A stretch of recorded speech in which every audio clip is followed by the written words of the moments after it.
আচ্ছা, হঠাৎ রাতে অন্ধকারে কেউ যদি আপনার গলা টিপে ধরে আর আলো জ্বালালে যদি সে উধাও হয়ে যায় তখন? কিছুই নেই, তবে আমি কাকে চেপে ধরে আছি। হৃৎপিণ্ড দুপদুপ করছে, শ্বাস প্রশ্বাস শোনা যাচ্ছে, অথচ আমার চোখের সামনে কিছুই নেই। নবীন, তুমি পেট চক্রের কথা শুনেছ তো? তুমি বলতে কি চাইছো?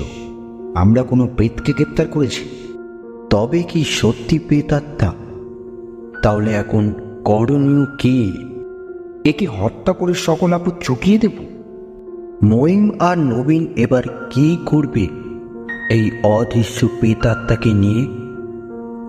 পুরো ঘটনা জানতে হলে শুনুন টাইম টেলার্সের 7ম গল্প, হেমন্ত কুমার রায়ের লেখা কে।